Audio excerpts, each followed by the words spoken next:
to wear it as a dead cloth of morality. But actually, it's not a protest against morality, but against nature and biology, against the body and the things in birth of woman and in nature, as they see it as being immoral, and that it must be replaced with a moral nigger diabetic blob.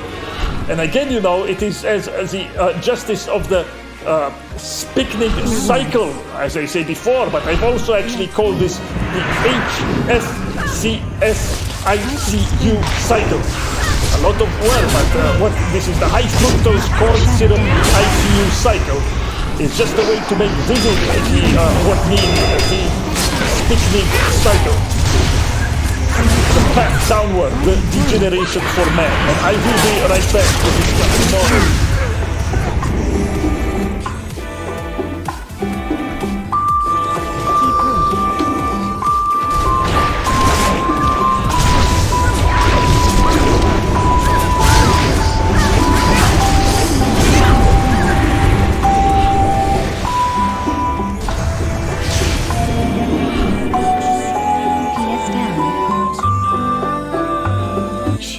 Fashionable young ladies. And this from Nietzsche, a book Beyond Good and Evil. You should read this one too, of course, but very funny passage. And you can see the concern with diet and physiology runs throughout the whole life, really. And this is very important, this fundamental Nietzsche insight that I talked to you today. And you may have heard recently much talk of the body in academies, in journalists who copy that kind of talk to get a head pat from academics and to show off, including the low IQ mimickers of human speech like Touré or Ta-Nehisi Coates, or Tennessee Coates as he's also known, who prattle on about the black body and this, and in their case they're just aping academies.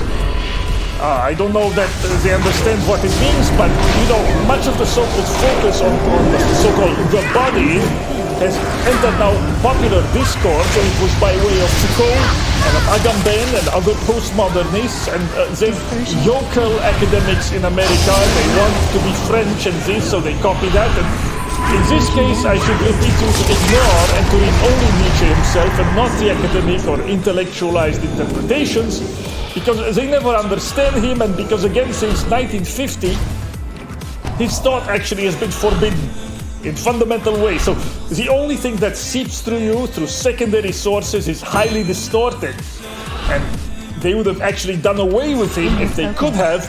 But like every titan of thought, the problem for them is he had already too great a weight on literature, on fiction, on the arts in general, and because it's always been artists, most of all, who really understood Nietzsche. And so because they could not ban him without banning, let's say, half of great literature and art produced 1900 to 1940, then they either try to trivialize him by claiming he was joking or ironic about his more explosive statements, or they try to trivialize him by trying to pretend that he was fundamentally of the left. And what appeals to the left from Nietzsche, supposedly, is his criticism of morality, of course, of the sources even of Western morality and of Christianity. And this last thing, you know, when it comes to attacking Christianity, it attracts not just free thinkers and atheists, but also certain ethnic narcissists with an axe to grind against white Christians specifically. So who could that be? But okay, but these things have appealed to the left, and they've tried to detach his attack on morality from the rest of his thought, which is not really possible. I say more on this in a second. And of course it should be added and repeated again and again that Nietzsche's attack on Christianity is a bit Spurg-like, maybe inspired by like Asperger's syndrome on one hand, and on the second he repeatedly says it's not personal, and that believing Christians have always been well disposed toward him.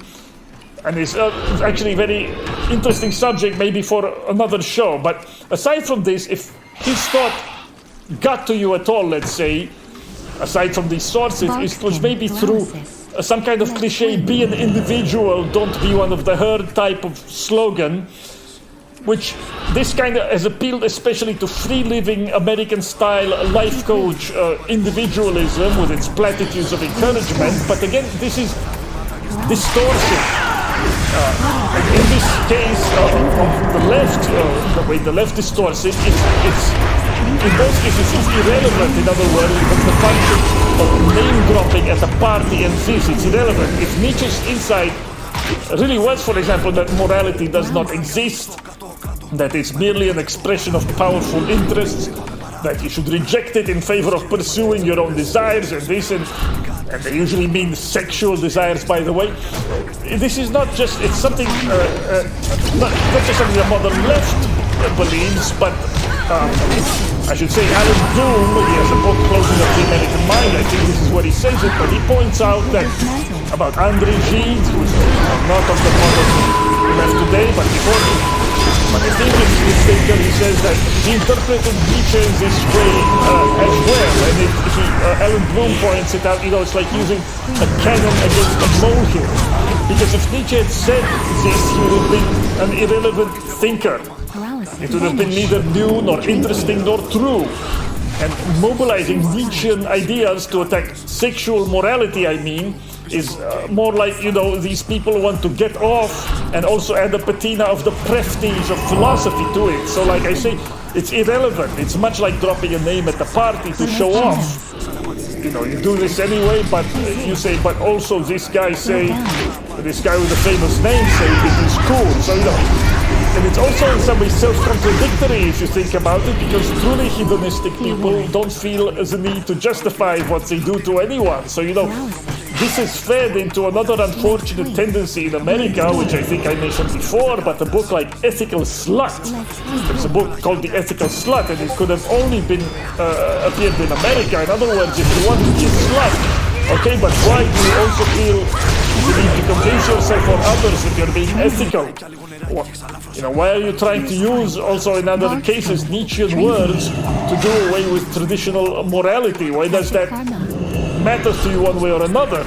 And again, usually the focus when they employ Nietzsche in this sense is on sexual, because such people never, for example, excuse the violence of the strong against the weak with Nietzschean arguments, which would actually be more relevant. But again, using those words to raise a kind of neurosis or bad conscience about wanting to feel moral, or at least not wanting to feel immoral.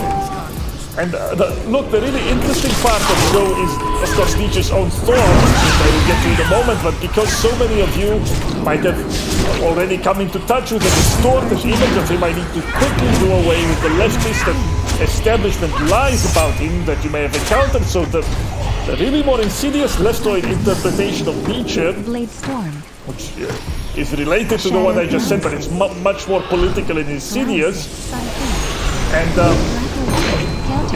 it recognizes in an explicit sense that he was the first philosopher of the body, or as I would put it, the first philosopher of physical eminence in a long time at least.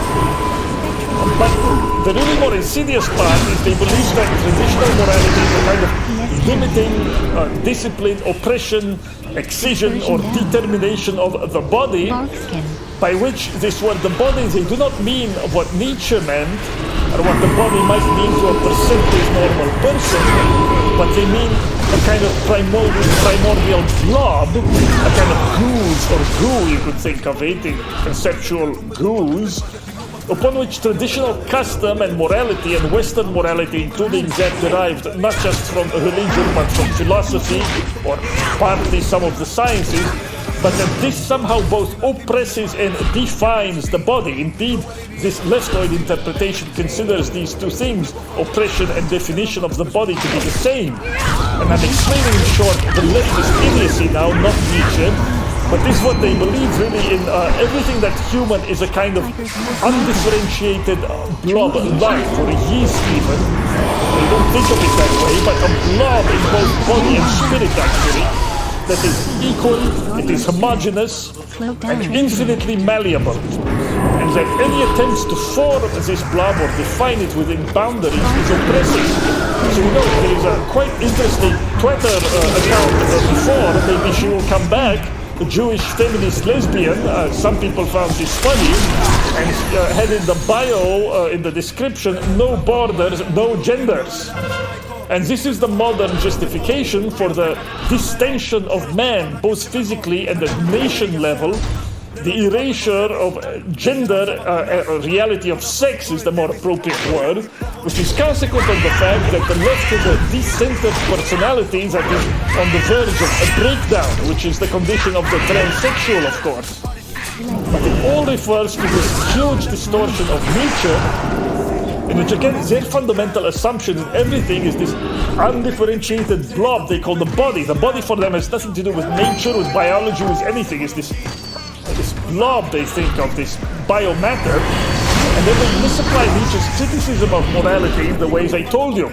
But the fundamental moral and even fanatic orientation that they all share, which you see on full display now in the so-called woke revolution, and this never leaves them, although they don't call it morality, right? Because they don't want it to be subject to the same kinds of analyses or genealogies.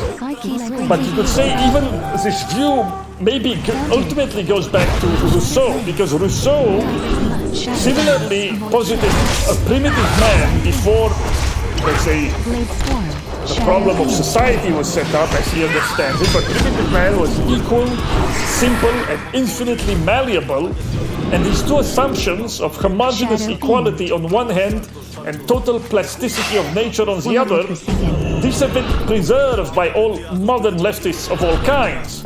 And it's an interesting, profound, maybe metaphysical question whether these two qualities of equality and malleability, whether they are associated by nature, so to speak, or whether just they were incidentally shared by leftists as unspoken and unquestioned moral desires. But that is for another time. No, it's too long of a question. But such is the left's distortion of Nietzsche, because they do not see that in doing away with morality, if you really do it, it doesn't lead to a distended and equal love life, but leads to rather the reassertion of the body or the primacy of the physical, which is actually highly differentiated, highly hierarchical. That is, the body is a physical life as you see it directly and not as the left wants to imagine it. That biology is a harsh ruler. That the lion, for example, or even the hyena, it wants and it lives not because of directions from reason or opinion or learning, but from a spirit in the blood, so to speak. And so that Nietzsche's criticism of morality is always oriented towards this, to reassert the primordial hierarchy of nature in some sense. And leftoids, they only read a Nietzsche book, Genealogy of Morals, and they misread it. Even that, read for example, Essay 1, Chapter 5, I think, is very interesting. But they misread even the Genealogy of Morals, and they do not really read the other books, and they believe they can deduce from the Genealogy of Morals a general method for deconstructing, let's say, a philosophy, a moral code, or something like this. But again, they miss the point entirely, because Nietzsche's form of critique of genealogy is always directed toward nature. In this way I just said, I simplify, but it is this. He was history's first frog-twitter frog. And in this regard, I want to recommend to you not the Genealogy of Morals, but that you begin with his late book. I want to recommend to you his late book again, Ecce Homo. That maybe you start with this book if you have not read it before. It's an unusual way to start, maybe, because it's a short, mostly light-hearted, very funny, often autobiographical book, often again high humor, very witty rhetoric, and it doesn't seem very profound philosophy in the ponderous Kant or Hegel sense, not to speak of the academic verbiage postmodern sense. It has none of that. But it doesn't seem profound in the ponderous, even Plato sense at first sight. But in fact, everything is in the kernel in this book. The supremacy of the body and the meaning of this for life, for politics, for the future of mankind, for the emptiness of moralistic thinking.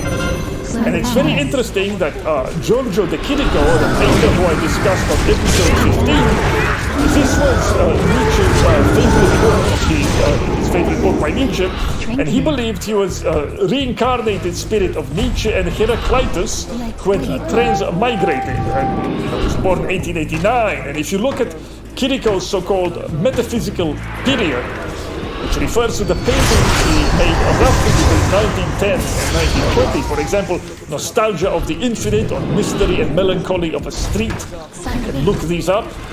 And I believe in these you see the Tabgar Montparnasse, and in these you see a direct and kind of intuitive sense the spirit of Nietzsche. And you will see, maybe you will be struck in imminent sense by part of what I mean here, because it's showing you the world from multiple perspectives. It's showing the world as it is, but that you have forgotten from before birth. In showing you this, the Kiriko does not show you a kind of undefined blob of which it's up to theories that only social and political life can define and determine, but first we show you something very uncanny, very powerful. We show you the imminence of that one thing that you call it Heraclitean fire, or you call it the will, whatever you call it, but the fatal X that runs simultaneously under things as you see them. And it is opinion, it is social life, it is morality, actually, that try to make you forget that unforgiving, demonic, fatal world, that try to put a veil over it, that try to paper over its deadly hierarchy. So the postmoderns, they kept Nietzsche and the truth then somewhat backwards. In other words, in morality, Western morality in particular, since Socrates, it is one long attempt, in part, but one long attempt to forget the fatal and tragic character of nature, to make things actually safer, tamer, more equal, more homogeneous for a lower kind of man. And then finally it has made it so that in our world, the second type human is born in great numbers and starts to stomp its feet, that this Western morality that has produced him and that still is lying around, is still existing.